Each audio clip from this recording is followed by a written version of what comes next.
the world. It's called Hyperloop. I'm pretty sure most of you have heard about it. So I'd like to call on stage Ivo Gresta, the chairman and co-founder of Hyperloop Transportation Technologies. Please give him a warm round of applause.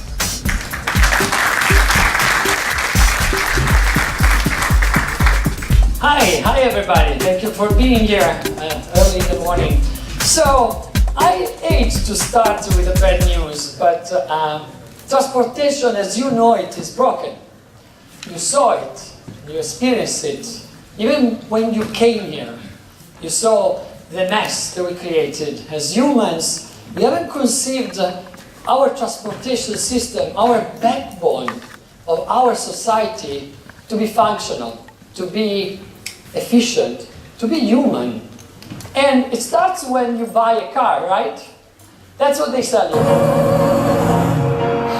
You're there, the wind is sweeping in your face. It's beautiful. The cities are empty. There's beautiful roads. No one is in there. You're with your loved one. Powerful. It's an amazing world, right? And then you exit the dealers. That's what you get. But this is impacting our lifestyle. This is not the life we were conceived to have. Bumper to bumper, minutes, hours, and we live our life like that. There should be a better way. Let's look at the general picture. You know, if you think that Paris is bad, it means only one thing. You've never been in China. I mean, this was the mother of all traffic jams. There's been stuck in traffic for 11 days, guys. I don't even want to think how they went to the restaurant. It's just nasty. But this is Beijing in a good day. Because Beijing in a bad day looks like this. You could just run over him probably, I don't know. But you know, these problems, if you think it's far away, okay, where was the longest traffic jam in history? Raise your hand if you know it, please. Nobody. That's very cool, because it was in Paris. Paris, Lyon, ladies and gentlemen, 1980, 176 kilometers. You think China was nasty?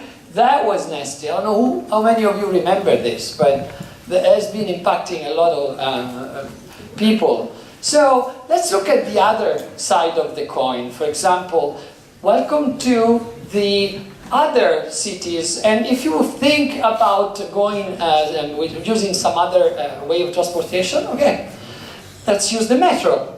Beijing, welcome to Beijing, guys. You're trying to exit, but basically they push you back in. And this is London. If you think it's only Asia, that's what's happening in the big and the most extended underground in the planet. It's every day now. São Paulo was there 2 weeks ago, and the scenes are hysteric. Why? Well, it's not like that everywhere, I have to admit. For example, Japan fixed it. They've done a great job because they've been creative, and they find their own unique way to actually fix the problem. They're pushers. It's real. It's happening every day. They push you in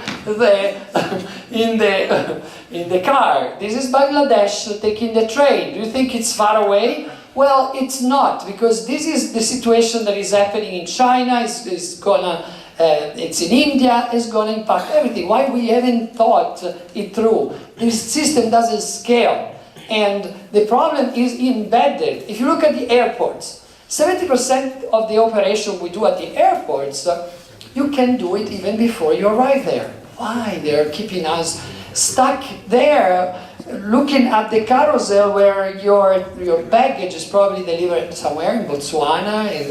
And well, I have a good news. They fixed it, because now your lost luggage can be purchased back in one of the amazing, comfortable shops that they open all over the world. 11 open right now. So you can buy that 70% discount. It's a bargain, you should go there. It's really a good thing. What does it mean? It means it is embedded in the system. They created a failure to actually re-inject into the economy. So if I would tell you, tomorrow is the last day of your life, you would be pissed. You would be disappointed, right? Start to think, oh my God, it's the last day of my life. What I should do? I mean, every single minute would count.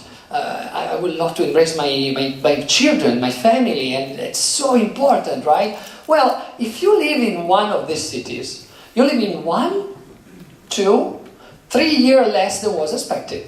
And we are becoming numb. It's normal. It's not normal. They're stealing our life, 10 minutes here, half an hour there, 1 hour there. And this is the most important thing we have. We need to do something because humanity is impacted. Now, what if I would tell you that there's a possibility to go from Lyon to Paris in 22 minutes without all this mess, without being stuck in traffic, without having this human transportation system that is made to be sustainable, to be efficient, and to be sustaining the throughput of humanity for the next 100 years? Well, it would be too good, right? How many of you doesn't know what the Hyperloop is? Please, raise your hand. We're among friends. It's okay. 1, 2, 3, 4. Keep your hands up, please. Okay. Security, remove these bastards from the fuck is going on? It's okay. Let me show you a little bit. In 2013, Elon Musk published his vision for a sustainable, rapid mass transit system called Hyperloop. I have a name for it, which is called the Hyperloop. Busy with his other ventures at Tesla and SpaceX, Musk issued a rallying cry to the best and the brightest. There are some companies that are forming to try to make the Hyperloop happen. I encourage them. I think that's great. I'm super focused on Tesla and SpaceX and to small amount on solar cities. So that basically completely uses up my brain. So what's Hyperloop? Kind of like a Jetsons tunnel? It's something like that, yeah. Imagine a capsule filled with people. You put this capsule inside a tube, You create a low-pressure environment inside this tube, so you have no resistance. and it's moving very fast from point A to point B. So the capsule, very similar to an airplane that goes in high altitudes, can travel really fast with very little energy. Is the main trick to it the vacuum and the fact that there's no friction? Is that the main reason why it makes it so fast? Tesla founder Elon Musk proposed this new technology called Hyperloop, and it's being developed right now in Playa Vista, here in this hangar behind me. So when Elon published the document, he just drafted a possible way to achieve this.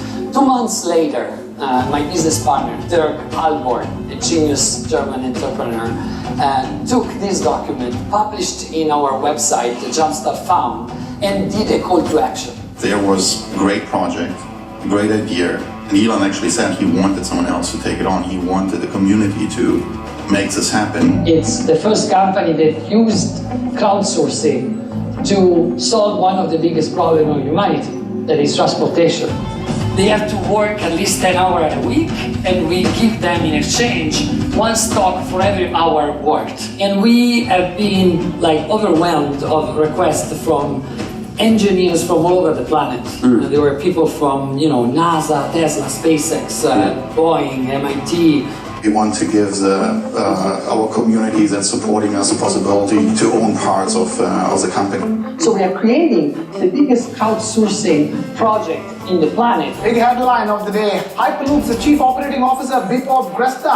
The transportation technology startup believes that the Hyperloop will be cheaper than high-speed rail in the country. Take a look. The business model that we developed is not based on tickets only. Tickets can be used as a way to regulate traffic. There are so many new ways to monetize users. We are able today to announce at the World Economic Forum. It will change the way we live. It's possible today, it's based on existing technologies. Is it visionary?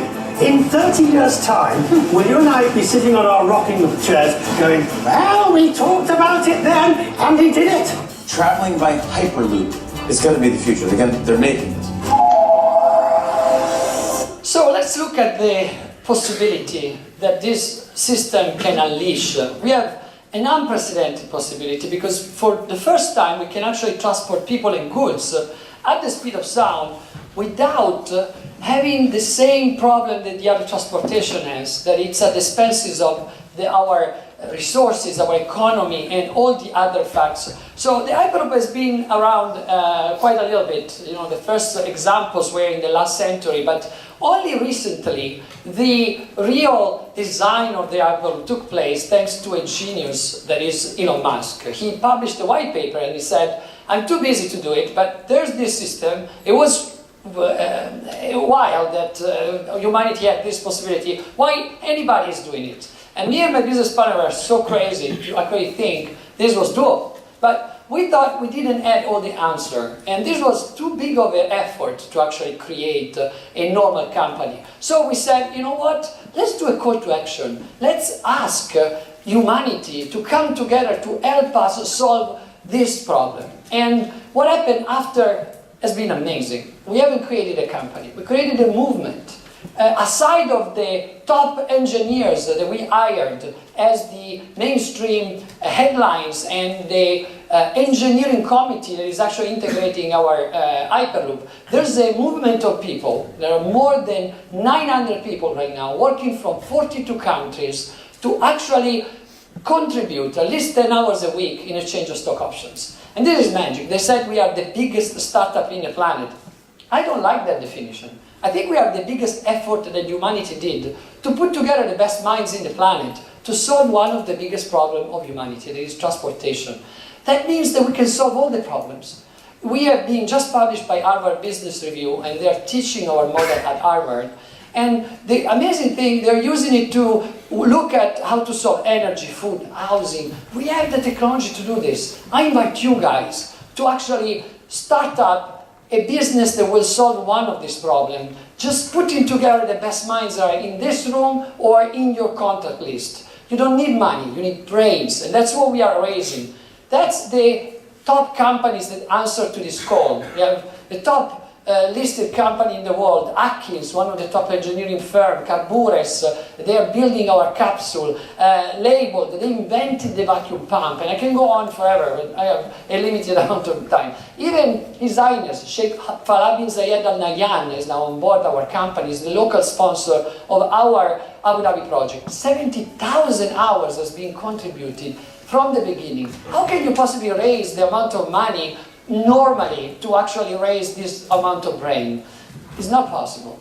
And we opened an Hyperloop Academy. We are now spreading this into universities to actually extend it with students and professors from all over the world. And we're looking to build freight and cargo. Now, how does it work technologically? It's very simple. The technology that you need to build an Hyperloop were already there. The only real innovation that we brought is about levitation. This system was invented in the 90s by Lawrence Livermore Lab, and we acquired the exclusive technology that can revolutionize transportation forever. Using magnets to move and elevate trains is not a new thing, but this method hasn't been efficient enough to make sense on a large scale. The primary reason? Simple. A vast amount of energy is required to power the system. 20 years ago, a team of engineers from Lawrence Livermore Labs began the work that would solve those problems. For more than 2 decades, they've researched a full-scale functioning prototype. And in that time, they discovered how to arrange magnets over an aluminum. So they just tell me I don't have a lot of time. So this is the track that you saw in Lawrence Livermore Lab, built by General Atomics. In a while you will see our prototype track in 2015. The concept is that you have a series of magnets that can actually levitate without using any electricity. We use a neodymium magnets configured in an all-back array. I'm sorry for you, the translator. I don't know how you translate this. But it's basically a simple thing. Remember you were a child and there were opposite attracts and the opposite side repel. Well, the same side repel. Well, it's the same thing. You put the capsule on a laminate of aluminium. When it's steady, it doesn't do anything. But as soon as you move it, the capsule levitates without using any electricity. And that means that it's not only cheaper and faster than anything else, it's also profitable. So for the first time, you have a system that doesn't need subsidies. All the other systems, including high-speed rail, needs constant subsidies of the taxpayers, us. So nothing on the ground makes money in the earth. Now, we've been through several challenges in technology, but the biggest innovation that we introduced is that the combination of renewable energy that we are using is capable of generate up to 30% more energy than we produce. How is it possible? We have invented something revolutionary? No, we just combine a new series of renewable energy, and the energy that you consume is less than you can produce with the real estate that you acquired. So in Ottawa, that is not typically where you will go to take sun, right? We can do 15% more energy. And we will publish now a feasibility study in Abu Dhabi. This is the incredible difference between high-speed rail, metro, and an Hyperloop system. In average, it can cost half or 1/3 of the normal cost. But this is not the point. It can cost also double. But if you never recoup the investment like high-speed rail, it doesn't make sense. Hyperloop can recoup the investment in 8 to 10 years. That means that after that period, the Hyperloop can pay back the state. So it's like a subsidy is in reverse. We'll pay fees to the states. And we're designing it in a very new way. We have amazing designs that can take advantage of the same right-of-way. When you read these articles against the Hyperloop, oh, will never be built because the right-of-way, you take 20 years. Well, we have the right-of-ways. It's our highways, our rails, and underground. So we are looking to develop a system that doesn't require new right-of-way and scale up. You can put up to 9 tubes on the same pylon. For now, we designed a 7 version that has the capability of transporting 600 million people a year. If Forrester is right and we grow at 9 billion in 2050, there's no point in the planet that we cannot serve with the Hyperloop. And we're looking to design something that makes sense. The pylon can host endangered species. We are looking to develop vertical gardens. There's a series of technology that we can acquire to actually make it comfortable. This is my team revenging on showing that the Hyperloop is comfortable. They put me in 1G, and then for a little bit of fun, they put me at 5G. That's me inside the capsule, okay? These are our testing facility. So, what does it mean? It means that in case of emergency, you can have a stop in 6.4 seconds. It's like a roller coaster. You see my face is not particularly happy to have that, but you can save the life of the people. With a seatbelt, in 6 seconds you stop, and then you can evacuate from the emergency door. So it's like having an airplane without the problem of an airplane. It's like 10 times safer than anything invented. Because the science works on your favor. If you open the valves, there's an explosive recompression, so the air comes back, and what happens? The capsule slows down and stops through a Kantrovitz effect. It means the air will stop the capsule, and through the reverse of the linear motor, you can gently go back on the laminate and exit in the middle of the tube. So, very safe, more exit door than the underground, and we have a new system to actually bring you to new realities. You can look out, this is a screen, another windows, and where do you want to go? You want to go to Italy, you want to go to, I don't know, Australia, you want to go in space, underwater, you want to go in the times of the Roman, we can bring you there. It's not only a fun way to travel in the future, it's a new way to monetize users. We think there's other ways to monetize and without using a ticket. Is it a pipe dream? Okay, watch out, because today we have a big thing going on. 20 countries are negotiating routes with us, and 8 of them, we received 100 million investment, 8 of them have signed deals to actually go into commercialization. We are the only company, there are other companies, we were the first one, and because of that, because we have a newest technology like the passive levitation, some countries have signed deals to actually build Hyperloop. And today we have a big announcement. So, after 4 years of developments, we are now ready to announce the start of the construction of the first Hyperloop of history in Francasal. Guys, you have to be very excited because yes, you can applaud. Not to me, but to the scientists that work on this. We are particularly excited France will be the first country to have a full-scale Hyperloop. The tubes have been ordered. We are now a new structure. Francazal was the first to actually answer to our call. They gave us a big building, 3,000 square feet. We are now starting the restructuring. In the road that you see, I will show you better. This is our new office. If you go to Francazal, the turret temporary is the new office of Hyperloop, and we have a track in construction right now. We are looking to be putting down the tubes in February, so we already ordered, they're coming, and I know that I finished the time. There's a little video spilling about Francazal. We don't have time. We have? No? Okay. It's a pity because it wasn't exclusive. We signed with India, another big project, but the real surprise was after 6 months of feasibility study in the Emirates, in Abu Dhabi. And I leave you with this because this was the longest and most extensive study that's been conducted by the Hyperloop that allowed us to go into commercialization. So there are people predicting the future. We are building it. Thank you very much. Thank you. Join the team. Join the team.